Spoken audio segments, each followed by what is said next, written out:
Natanggalan ng sapatos ang player na to ng Memphis sa ginawa ni Luka Doncic. Napaluhod na lang kahit ang commentator hindi na naman makapaniwala sa isang pure masterclass performance ni Luka. Trash talk ang inabot nila kay Doncic. May katulong na si Austin Reeves, nagbabalik si Luka Doncic. In 2 games ni Luka, nag-average siya ng 46 points a game. Well, magtuloy-tuloy nga kaya yan. And yes, on pace na naman si Luka Doncic na umiscore ng another 40 to 50 points. AR showtime, crossover at reverse layup.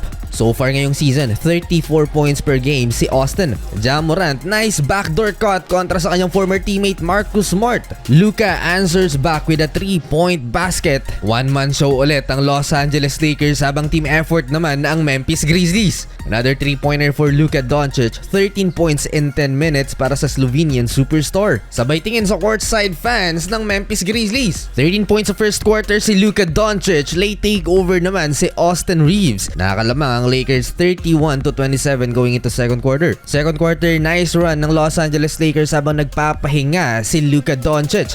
Marcus Smart, vet move kontra kay Cam Spencer and one basket. Pumasabit si Marcus. Solid ang team effort ng Memphis Grizzlies. Kahit 8 points lang si Ja Morant nagawa nilang matambakan ng Los Angeles Lakers kahit pa maganda ang simula dito sa second quarter ng Purple and Gold. Halfway binalik si Luka, nakapagtala kaagad ng back-to-back points ang superstar ng Lakers Nation. Mga role players off the bench mostly ang kumana dito sa second frame para sa Memphis Grizzlies. And surprisingly, natambakan nila ang may Luka Doncic na lineup ng Lakers. To literal na pinahawak sa mundo ni Luka Doncic ang defender niya, napakalinis na ankle breaker at natanggal pa ang sapatos ni Vince Williams. Sayang lang at hindi pumasok yung tres na yon mga idol. 19 points in 18 minutes si Luka Doncic pero may 4 na turnovers din ang point guard ng Lakers. Hindi magandang panimula ng Lakers to sa NBA Cup, 69 to 55 going into halftime. Maalat si AR sa first 2 frame ng laban, 7 points lamang in 2 out of 9 shooting at 0-4-4 naman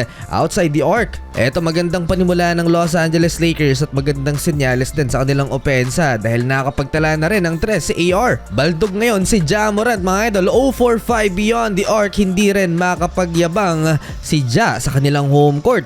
Kulang na nga sa malaki ang Lakers na wala pa si DeAndre Ayton. Si Jackson Hayes ang pumalit sa kanya dito sa second half. Wala pang balita kung anong nangyari sa big man ng Lakers. Daming free throws ng visiting team mga idol dito sa third quarter. Luka Doncic 3-pointer, 18-5 run ng LA. Isa na lang lamang ng Grizzlies, 74 to 73. In full takeover mode si Luka Doncic. Logo 3-pointer mga idol. 30 points game for Luka the Don. He adds one more assist to Jackson Hayes to take the lead 78 to 76. Tuluyang nag-flip ang momentum sa side ng Lakers. Walang adjustment ang Memphis Grizzlies sa pagdepensa kay Luka Doncic. Nag-stick sila sa one-on-one defense at hindi nga umuubra yon kay Luka. Para tuloy silang ginagawang asintahan lang ng 26 years old guard ng LA. Fighting for rebound, nasundot ni Santi Aldama si Luka Doncic. Dugo ang labi niya. Salita ng lamang mga idol, KCP, the former Laker champion for the lead again, 86-85. Marcus Smart, ang former Memphis naman,